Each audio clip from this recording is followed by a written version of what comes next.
Hola Gilberto, gracias por esta oportunidad nuevamente de platicar contigo. Y bueno, pues después de mucho tiempo de no hacerlo, gracias por una vez más tener este diálogo. Y pues entraría directo.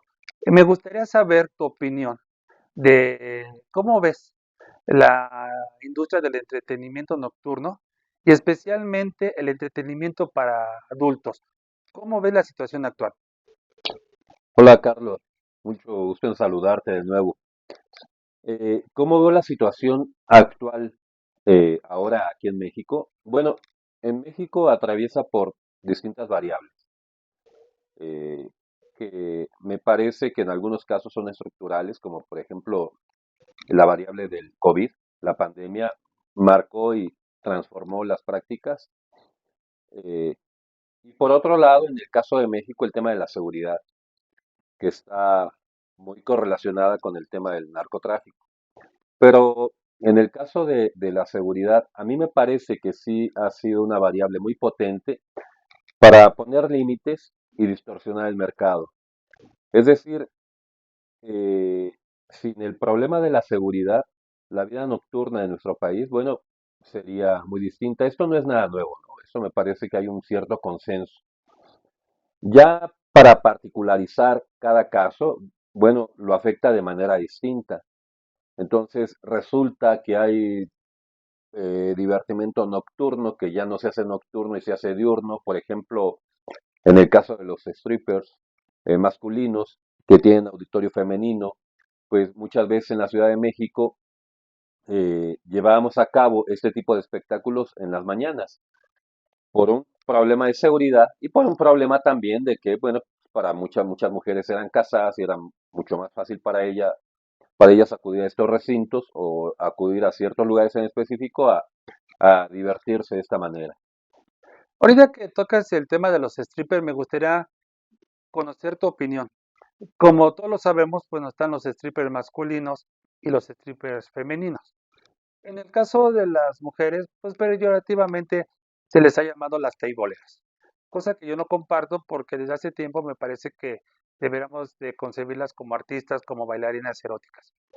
Eh, ¿Qué opinión te merece esta como doble moral al tratar y visualizar a los dos? Me parece que hay una diferencia en el trato que se le da al hombre que a la mujer. Tú que has sido un protagonista, que eres un investigador del tema, ¿qué nos puedes decir sobre este fenómeno de que de entrada la actividad la ven la mayoría de los sectores como algo inmoral?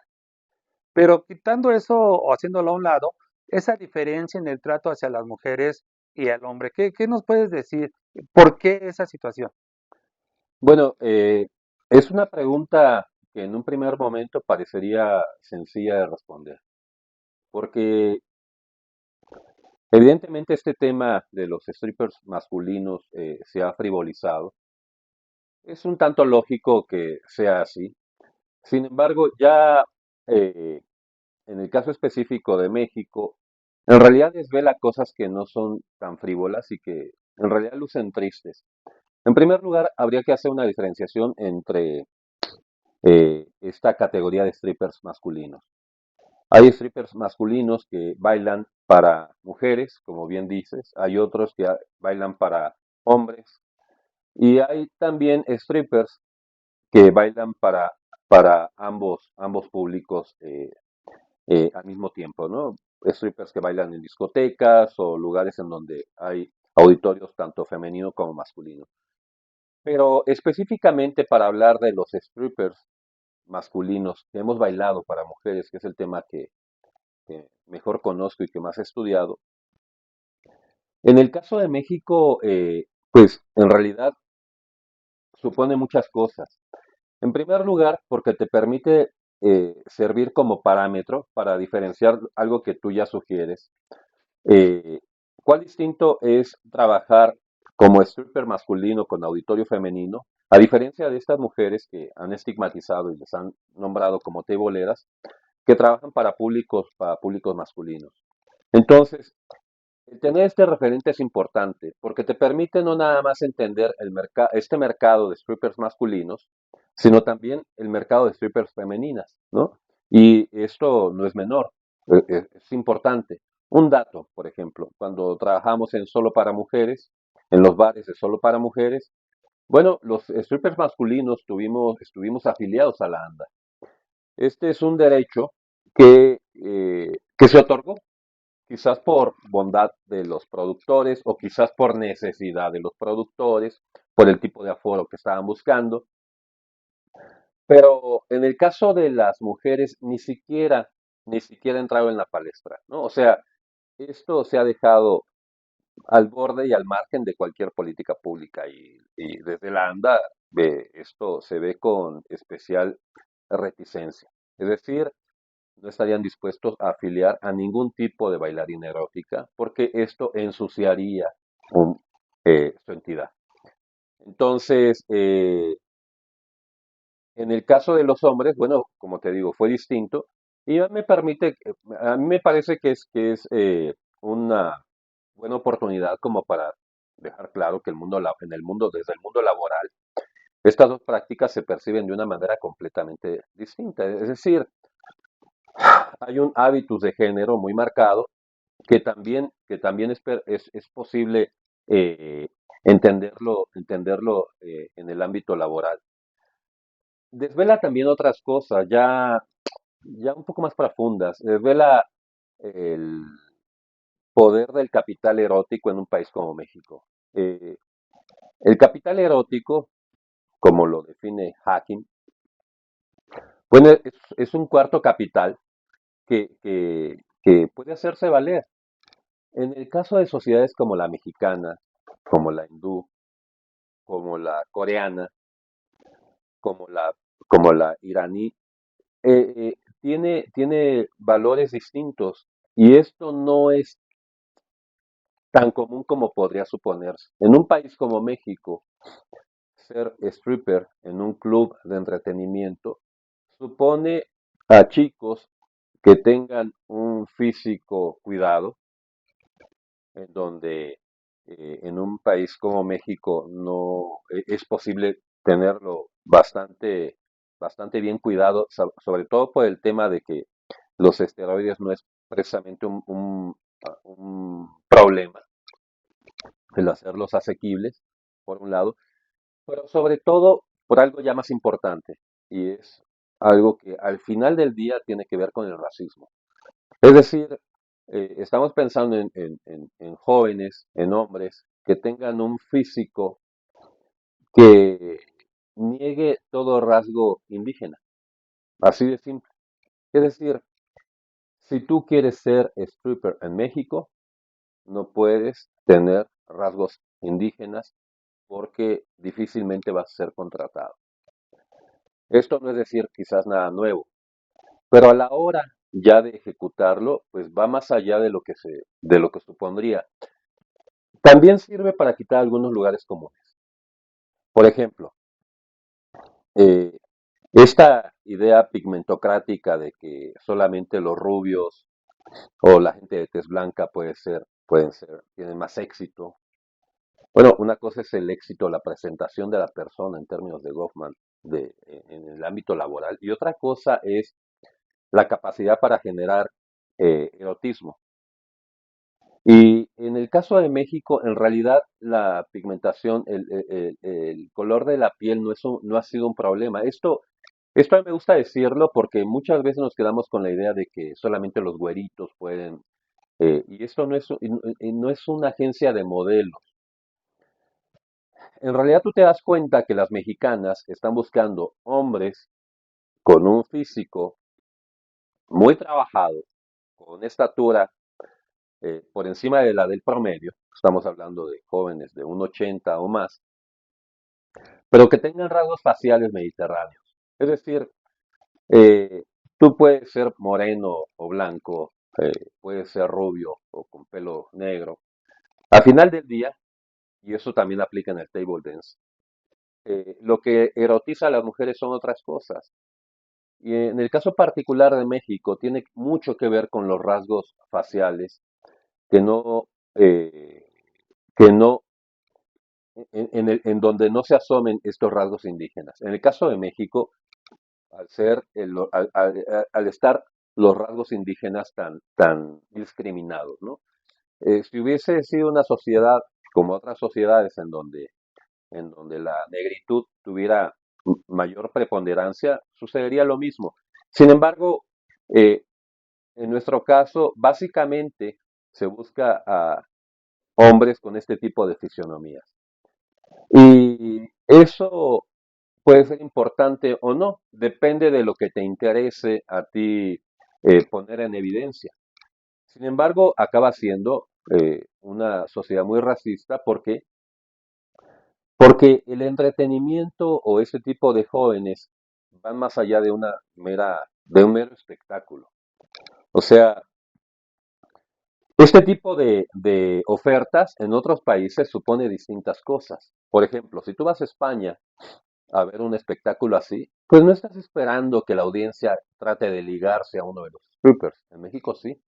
O sea, en México están buscando más allá, la expectativa de la audiencia, no toda, ni siquiera diría que la mayoría, pero la expectativa de una buena parte de la audiencia, sobre todo de la audiencia regular, es decir, de las mujeres que van sistemáticamente a estos lugares, están buscando eh, tener un acercamiento afectivo con los strippers. Esto es distinto en otros lugares y fue una de las cosas que más me llamaron la atención cuando tuve la oportunidad de trabajar en otros países. Entonces, en México es muy curioso porque las mujeres que asisten con regularidad a estos lugares están pensando en que de alguna manera se van a convertir en algo más que amigas de los strippers.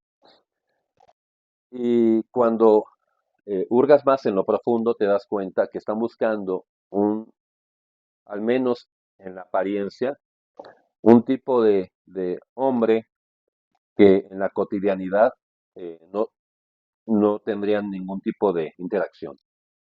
¿Me explico? O sea, este perfil de mexicanos en otro contexto difícilmente tendría interacción con este tipo de audiencia femenina. Oye, Gilberto, escuchándote, quiero entender que el entretenimiento nocturno deberíamos de verlo más allá de una actividad mercantil. Por lo que te escucho, conlleva hasta un tipo de fenómeno social en donde hay una oferta, pero la demanda busca algo más allá que un simple espectáculo que admirar. Es decir, por lo que te escucho, el público va con la intención no nada más de pasar un momento o una velada, sino de poder establecer una relación hasta de tipo sentimental fuera de los lugares. ¿Lo estoy entendiendo bien?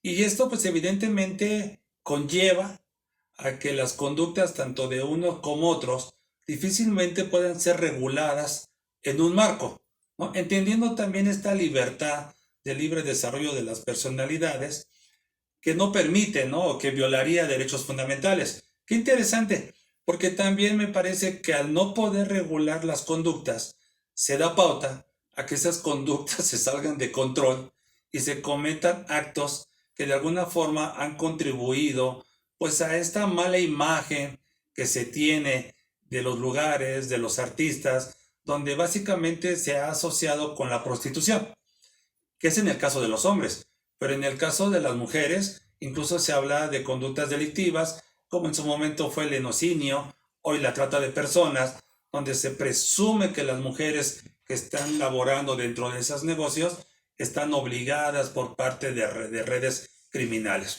No sé si estés de acuerdo conmigo, pero me parece que este tipo de espectáculos deben de ser analizados desde no nada más el punto de vista legislativo.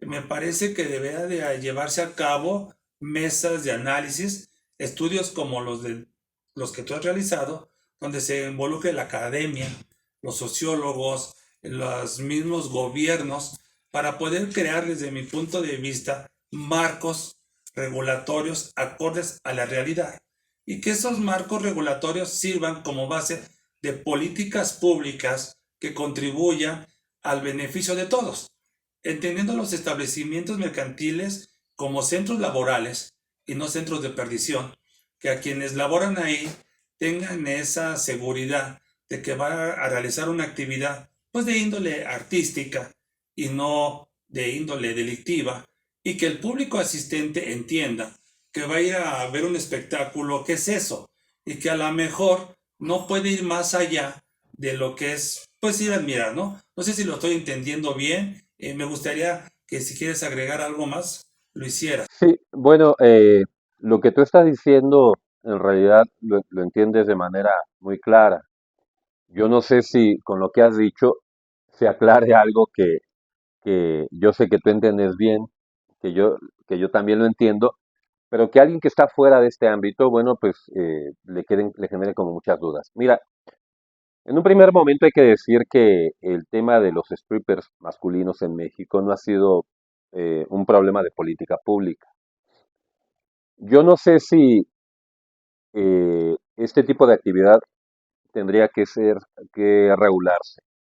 Me da la impresión de que en el contexto de México no ha habido la necesidad, porque definitivamente no es una práctica por parte de los strippers que los estigmatice, es decir, que atente en contra de la dignidad de su persona. Más bien, cuando tú hablas con funcionarios, incluso con académicos, uno de sus sueños guajiros de juventud es haber sido strippers, ¿no? Entonces, eh, tú veías strippers antes cuando usaban las tarjetas de presentación, que tenían tarjetas de presentación, y tú no veías este, chicas que hicieran table dance con tarjetas de Claro. presentación, ¿no?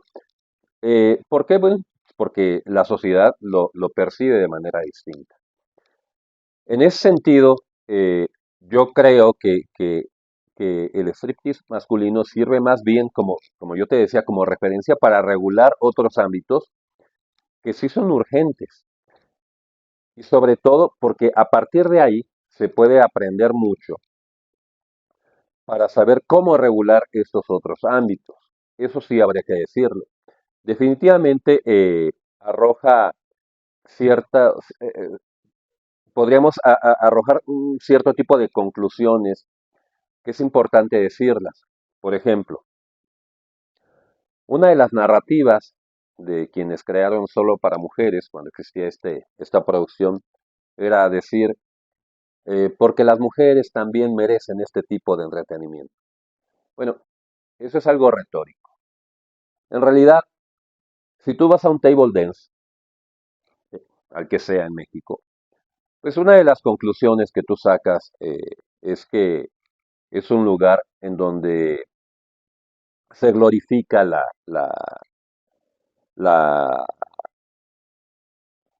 el machismo hegemónico, ¿no? Es eh, estoy tratando de buscar decirlo de una manera un poco más entendible, pero está claro que se glorifica este tipo de comportamiento machista. Bueno, en el caso de los recintos de mujeres que van a ver hombres que hacen striptease, también se glorifica el machismo hegemónico, pero con otra performance. Es decir, lo voy a decir de una manera más clara. Si tú vas a un table dance y ves que una chica está haciendo un baile erótico y que el cliente le está tocando, está teniendo una interacción cercana y le está tocando, lo primero que va a decir cualquier parroquiano que asiste a ese lugar es, mira qué mujer tan puta, mira todo lo que se deja hacer. Cuando tú asistes a un recinto en donde se presente espectáculo de hombres para mujeres y ves que un hombre está realizando un baile erótico y que esta clienta lo está tocando, lo primero que vas a decir es, mira qué caliente y qué puta es esta mujer, mira cómo se pone con el stripper. ¿Me Siempre explico? comprendo. O sea, al final del día son distintos performances, pero translucen y reflejan eh, los problemas que soportamos en la sociedad, ¿no? Entonces, esto lo digo un poco porque hay una tentación a pensar de que porque hay muchos lugares, entonces es una sociedad más abierta. Bueno, no necesariamente es así, ¿no? En lo absoluto. Esto es más complicado, digo, y el tema de la inequidad de género es algo pues, mucho más profundo, ¿no? No tiene que ver nada más con un problema de ofertas o de prácticas sexuales.